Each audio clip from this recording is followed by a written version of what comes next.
All right. Hi, everyone. I am here so excited today to have a conversation with Derek Millender.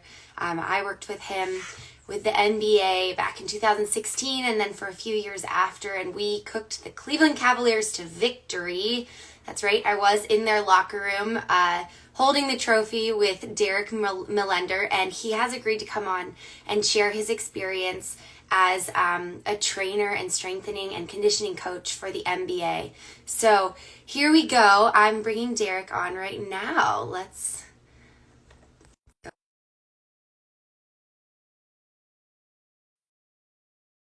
see. Derek, are you there? Let's see. Oh, Hey, how are you? there he is. It's, it's Hi. yeah, I'm Good. in You're in the Brooklyn, New York Uber. here. We have a couple of games here scheduled over the next couple of days. So, we're doing this real, live and in season. I can't tell you how much I appreciate you making this Yeah, happen in the middle of the season. I can't believe I called you the other day and you were yeah, like, yeah. let's go. Obviously, Let's do it. when You're we the best. crossed paths this summer, it was great to reconnect. And obviously, we had a lot of great success together working during those finals runs. So I just think it's only appropriate for us to share, I think some of the special, moments and also the strategies and, the cool things that go on behind the scenes to help the guys perform. Yeah, I couldn't agree more. Stepping back, just to explain to anyone who's watching, Derek has been such an inspiration to me for a long time, and he is an incredible coach, strengthening and conditioning coach for the NBA, the best of the best. Brought the Cleveland Cavaliers to victory in 2016. So yeah, Derek, it's such a joy always to see your face, and it was so Yep. fun to reconnect with you over this summer. It's always the best. So I don't want to waste your time because I know you're heading home in the Uber and you're getting ready for a big game tonight. But to start out, do you want to just explain a little bit more about your role as a strength and conditioning coach for the NBA and also a little bit more about Rise Yeah. Nation as well? Give us a On little the background. Cavalier side, my role is just to support our players, to help them to be able to play at an optimal level, game in and game out for a 9 month regular season. And the goal is to play into the playoffs into, April, May, and June. Um, Again, the role in my position throughout the course of my tenure has evolved so much. A big part of what we do now is we really we get a lot of information through sports science, and some of that we collect in house, and some of that we were able to get outside of our facility and collectively as a group. I can't talk about me without talking about the group of people that I work with every single day. From our sports science, director, from our dietitian, to our trainers and PTs and so forth, and also our coaching staff and management. So there's a lot of moving parts, in this, and then we have to collectively work together, and do our part. Some of it's what you would expect from a strength coach, and some of it's not. We all have to just, kind of roll your sleeves up and just do what needs to be done on a day in and day. But yeah, do we program for guys to get stronger? Do we program for mobility, and do we help with return to play protocols? Absolutely. But there's also supplementation. That our dietitian does a very thorough assessment with all of our players. Kylene, in the beginning of the season, and then she rechecks them as well too during the season, depending on what they need, and then we support that. On the road when she's not around, we help those guys make sure they get their supplements, whether that's through pills, or if that's recovery drinks, or if that's protein drinks, all those things. Again, we're all working together to help the group. It's a big machine, that we're a part of to help the guys. Yeah.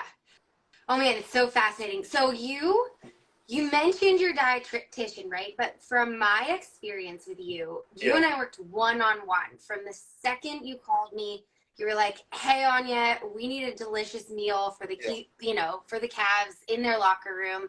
it's got to follow these protocols. So, how much of that was you, and what the diet was that you wanted to put in their in locker room meal, and how much of that was what people were telling you, and then Yeah, we're, let's go for let's like I start with said, that. Kylene, very much, spearheads, our nutritional program, and again, we meet collectively as a group, and we talk about, hey, like these are the things that, these are our initiatives, this year with our players. We're going to try to eliminate processed foods. We're going to try to make sure that we always have a dairy-free option, a gluten-free option. We're going to always make sure, that those individual needs are being met by certain guys. What I mean by that is, hey, if this player is um, a hard gainer, so they need more, more nutrients, more calories throughout the course of the day.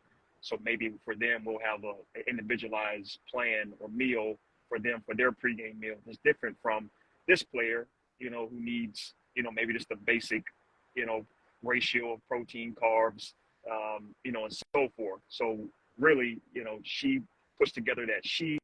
And then what I do and what's fun is I'll search out caterers throughout the course of the country, like yourself, and I'll find someone that can accommodate our needs. And that's the fun part because, every, Oh, looks oh, like you sorry, might be in. can you hear me? There you go. Okay. Good. So Keep that's the going. fun part. Yep, can hear you. Thank you for joining me on this experience. I'm going through a tunnel right now. But again, it's, every city, the caterers have a different, unique style. If we're in New Orleans, then it's great because we get a different flavor profile, than if we're, in Texas, so we try to work with those caterers and, hey, like we want you to cook the way you normally cook, but we want it to be cooked within these parameters. And that's what's fun, like finding what you can source locally, because we do like to, have our ingredients sourced locally when we can. And obviously with you, that's something that we're already doing, and then it's a lot easier and it's fun, when we're not having to explain, why it's important that we have this organic option, or why it's important that we prefer, grass fed and so forth. Yeah, cool. You mentioned a lot of interesting parameters too. So it sounds like you're always trying to have a dairy-free option. You're always trying to have a gluten-free option. Trying to go no processed, grass-fed. A lot of interesting things. How you know how much of that do you follow in your life? Like, are you dairy-free? Are you gluten-free? What are your personal parameters for fueling yourself? Yeah, Because you're very strong, and yeah, it's a big yeah. part of your life too. Again, I definitely don't want to, solicit what I do for everybody else, but it dairy free, gluten free, works for me. So again, that's something that I practice. But again, I understand for some people that's not, what's best for them, and it's not what they prefer, and that's okay. What's great is that because of being in Cleveland, and we have the Cleveland Clinic, and then we also have Kylene that has a lot of other resources. We're able to do a lot of testing, blood work at the beginning of the year, and we can see actually what foods may cause us, inflammation, and where we may have some intolerances. So a lot of my personal decisions are based on that, so that's why I do it. Hmm, very interesting. What are your takes on like and yourself and people you're working with? Do you see a lot of vegan, keto, paleo? Like what it tends to be a typical trend in the Yeah, again, I athlete don't want world to. Yeah, all I over. definitely don't want to, stereotype or generalize just because of some things that I've seen, in our organization. But I will say, um, typically, we don't see these extreme, or trendy diets with our players in season. It may be something that they explore or tap into in the off season, but typically, once they get back with us and they sit down with Kylene, and then they understand that, you know, typically people that are following some of these diets aren't exerting themselves, aren't traveling the way, our lifestyle.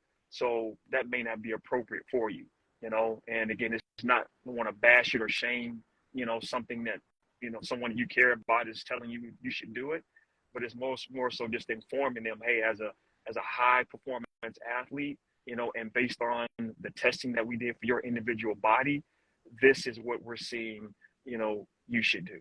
And that's how we approach it. Okay. Got it. That's interesting. And I can imagine on the road, and I remember a lot of this, what we were trying to give you guys stuff to go that was still good for you. You're taking flights sometimes at midnight. You guys are in hotels. Feel free to share a story or two, or what is it like trying to keep a nutritious regimen, while still following all these Yeah, protocols, well, following all these practices? the reasons why we can't follow them, it isn't because, we don't have the resources or we don't have it available. I didn't touch on this, but I would say like our management, our ownership, has really supported, this initiative, from our performance team. So even going back to 2015, 16, when we were starting this journey as an organization to evolve in this space, we had the support for us to be able to spend, to do this. Because as you know, it's very expensive to eat, this way, especially when you're doing it with the amount of volume that we are. So back to your question, I would say a big part that kind of derails people or makes it very hard is the emotions of what we're going through, the emotions of a loss, the emotions of a win, the stresses of being away, from your family for an extended period of time, or the stressors of just life that we all have to deal with. And we know how emotional eating can come into play. So I would say when you're in this, for 10 months or so, sometimes you make decisions based on not because you don't have it available, because, hey, emotionally, this craving, I need to fulfill it with this, even though I have this healthier option available, like I want that right now. And I think it's going to make me feel better right now. Yeah, I can imagine, because I think a lot of Yeah. people feel that way sitting in their house, not having that same intense schedule. So that makes a lot of sense. I do remember always having a little Yeah. bit of a sweets Yeah. section where we'd have the granola and the Yeah. PB and Yeah. Yeah. J's, and and there'd be some people that eat Well, like 8 yeah, PB and that's a credit to J's. you.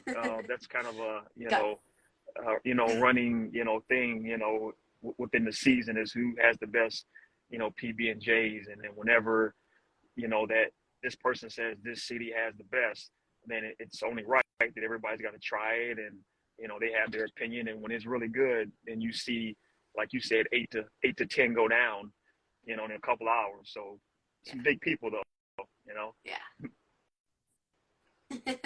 Yeah. Do you want to shout out any cities where, it's just the best of the best catering, and Yeah, well, I you have to guys have start the with best you, of the best so food? I had to pay homage, thank you, for all of your, love that you put into and bringing your family, making it a family experience as well, too, which is always, pretty unique and fun. Again, I don't want to single out anyone and leave anyone out, but there's a lot of really, special, talented people that we're fortunate to work with right now here in New York. I'm excited. We have Lindsay working with tonight, Lindsay Licious, and she does a great job. She's we found her in Cleveland, but she's now living here. So again, there's a lot of really great caterers throughout the country and also in Canada. Chef Mudo as well too. Shout out to him. So there's some great people we've worked with. I can't wait to meet Yeah. Lindsay Licious. And I've been Right. introduced to Chef Mudo thanks to Right. you, although he and I should be in more. But Yeah. Very. she sounds so Yeah. You guys awesome. share the same I love passion. it. Yeah, no doubt about it. There's nothing more important than great food and fueling, the people that we're Yeah, catering and for and making them with feel our awesome. So young group of guys that we currently have, we do have to meet them where they're at. So it's you can't force someone that's been eating a certain way, for 18, 19 years, and then just because they get drafted, just because now they're professional, it doesn't mean that overnight they're going to start eating a certain way.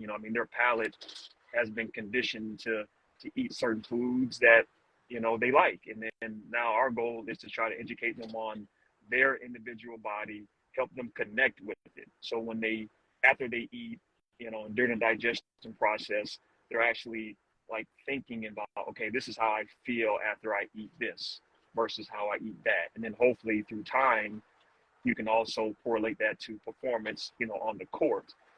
So it is a process because again, they've been eating a certain way for a long period of time, and even though we have this information to give them, it takes time for them to actually start to buy into, hey, like, okay, I didn't really think I would be eating, asparagus. I didn't really, think I would be, I could enjoy chicken without having this cream sauce, but I'm learning that these are the foods that, my body needs to have. Yeah, for sure. I do appreciate that you're taking, trying to help them through the journey of like learning what it means to eat something that makes them feel good and what it means to not eat that something and what the repercussions are. Like, I'm sure that's a difficult process, but important for the long run for changing their habits and not just making Right. it a short-term thing. So on that note, I see a lot of the time people are really pushing like high protein diets.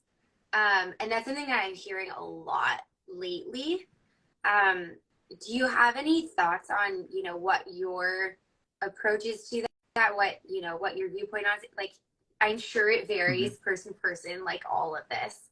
Um, but in general, is that something that you encourage for everyone? And is there a number? Is there like a minimum? Yeah, I What's mean, your we, what's your thoughts on we that? definitely try to practice, moderation and balance. Again, if there is an option, for a guy, it depends on what category they're in. Like I said, if it's maybe a younger athlete, younger training age, and say we're in the off season, we're really going through this hard, intense phase of training, then we're for sure going to prioritize making sure they're getting some really good, high quality protein, into their diet. And then again, I would always lean, on Kylene, again, our dietitian, to make sure that, hey, like you set the parameters of what it needs based on all the testing that, that you've done and their digestive system and how they respond, to whether it's a whey protein or plant-based protein, what kind of animal proteins, do they prefer? If it's a player, for whatever reason, hey, like that player really only likes, chicken, and the only fish option they like is salmon. Well, how do we keep this variety of different chicken and salmon options, intriguing so the player continues to get the amount of protein that they need? But to answer your question, I would say we really, I would say, stay away from extremes in either any side of these things. It's awesome. I love to hear that because you hear one thing all the time. You read all the magazines, you listen to all the podcasts, you hear one thing. So it's awesome that you guys are pushing moderation. Um, do I you do cook for when I have yourself ever? time. I enjoy being in Yeah. the kitchen. I think it's very fulfilling to be able to fuel yourself. Like you've obviously, you have a cookbook, and we have your cookbook, and so just being able to go through that and think about, hey, like I have 3 days in town. I'm going to go to the store and get the ingredients, for this particular dish, and it's fun, to be able to make it at home because you know exactly what's going into it. And I feel like when you travel as much as we do, you really miss that. You miss, knowing what's going into your food because, and the quality that you can having the high quality oils, and if you're going to have a condiment, having something that you can make yourself, or choosing a condiment that has less processed ingredients, and other fillers. So for sure, when there's time, there's a lot of joy in cooking at home. So awesome. So fun to hear. Okay, so I'm dying to hear what and I don't think I've really ever asked you this, so I'm genuinely curious.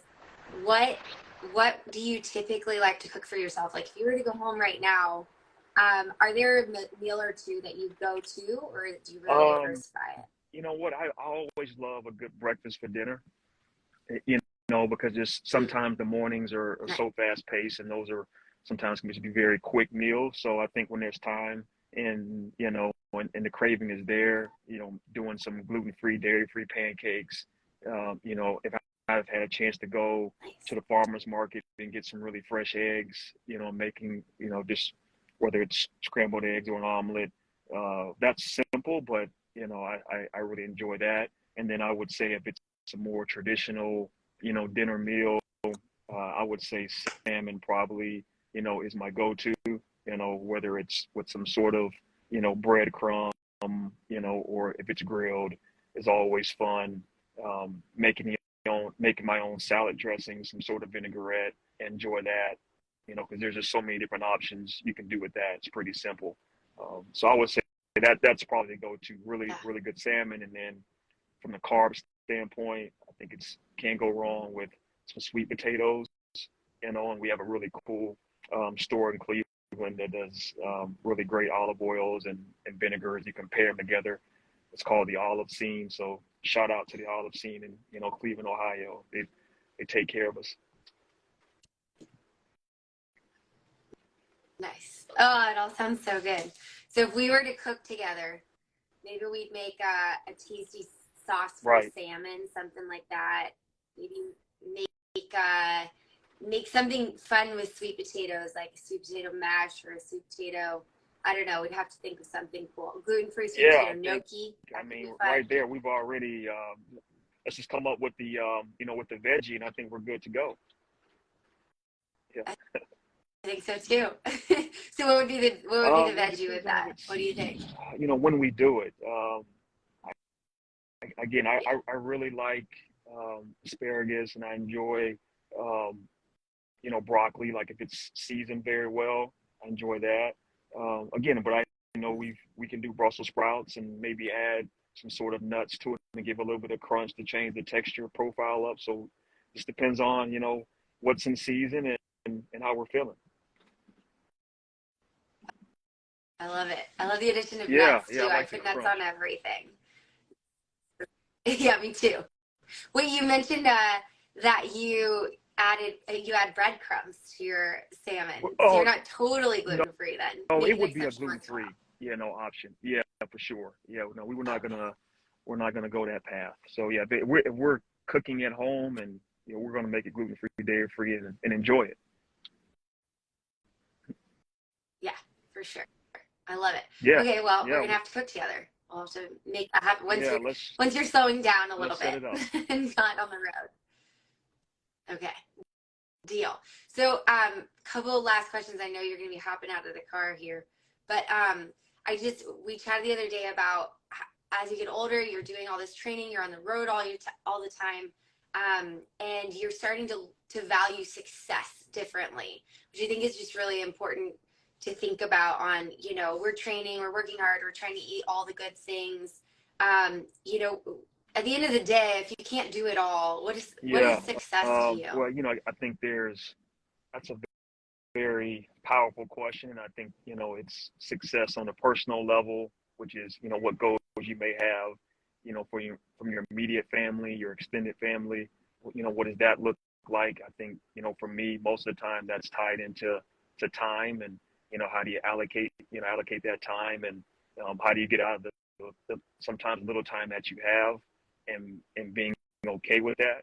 I think a lot of times, you look at, wow, I had 8 hours with that person over the last, 3 days, or I've had this amount of time with this person over the last 3 days. And sometimes you can measure success with that versus the amount of time. And sometimes you got to just say, hey, the time that we had together, it was amazing. And they had my undivided attention, and that's a success. So again, I think when I look at success, going back to your question, it's personal side of it, and that's typically how do I the time I'm getting with the people that I love, and the people that fill me up, and I need to figure out what that success looks like. And then on the professional side, again, it just continue to be able to work within a group, and even though we as individuals have our own particular areas and we all contribute, and sometimes someone may get attention through an article or from a magazine or from something of whatever, and that's great, for that individual. I don't think that should be something that they should be ashamed of if you're spotlighted for something that you've done. Um, but we do work, in a team. So as our success as a team is so important. So for everybody in our group to feel like they have a voice and that they're heard and that they're appreciated for their role in what we do. So I think that's the success part professionally, just making sure that as a group collectively, we're running, we're running together, we're working together, and you may have a different opinion than me, and okay, that's great, but we can talk about it when we disagree, and we can still move forward and give this player the proper care that they need. That's the ultimate goal. That even if we don't see eye to eye or always, or hey, if you would have approached it differently, or if you would have prescribed this exercise a little differently, no one getting hurt is not a bad. It's just, hey, I would have done it differently. That's okay. Like that success that we're able to work through that and not hold, a grudge because, hey, like, well, I would have had their foot elevated and you wanted to have their foot fixed, or, I would have had the ball over there and you had it over here. Like sometimes those little things can trigger people and you have, issues. So I think that's what we try to avoid is say, like, let's make sure that we don't forget, why we're doing it and in the bigger picture on these things. Bravo. I love it. We're going to carry that with us Yeah. throughout the day. But it sounds like that question is answered or asked a lot probably in your career and your life. So, and I think a lot of us ask ourselves that all the time, what is success? Okay, so last question. Do you have any last advice for any athletes or non-athletes who care about their nutrition, but maybe they don't, they want more inspiration to care even more about how they're feeling? I would just say, be kind to yourself, throughout the process of evolving, and again, where you're at today. It's okay, if 3 years from now you learn that, and we all learn that, hey, this thing that we thought was a superfood, it may not be, or we thought, eating abundance of this food was going to be helpful, and we learn it's not. So I think we always have to continue to be able to evolve and just be fluid through this whole process, because as science continues, to advance in this space, we're going to continue to learn more about, where our food is coming from. And as our climate changes and as all these other things that are happening around us changes, like we have to change with how we eat our food, how we cook our food, and just staying on top of it. I would just say, like, this, like, care about where your food is coming from, care about, things in this space, because, you're responsible for what you put, in your mouth. So. Amen. Couldn't have said it better.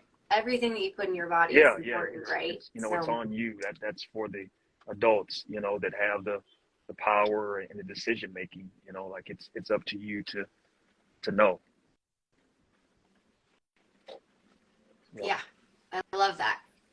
Well, with that, I'll let you go because I know you have a lot ahead of you today. But pretty brilliant. I have so much here that I wrote down that I'm going to carry with me today. I think that my favorite phrase is be kind to yourself. Though. Right. That's so true. And I know you seem to be really good at that. You're always kind to yourself and to others. So it's a work in progress, obviously, the way we're all wired, we want to do our best, but, sometimes, you don't get it done the way you want to, but that's okay. And that's a part of it, and continue to learn from it. That's the fun part. Agreed. All right, Derek, good luck tonight at the game. Thank you. I appreciate it. We'll be rooting you on. Thanks so much for your time and your thoughts. Thanks for having me on. And I can't wait for our cooking session. Me too. Can't wait. It'll be so fun. I'll be pumped. Cool. Okay. All right, I'll talk to you soon. Thanks again. You rock. Okay.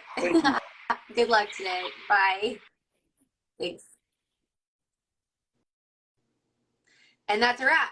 That was a chat with Derek Millender from the NBA, the head strength and conditioning coach of the Cleveland Cavaliers currently. and they're playing tonight. So go Cavs. But otherwise, I hope you enjoyed. I hope you learned a thing or two. And catch you next time. Have a great day. Be kind to you. Be kind to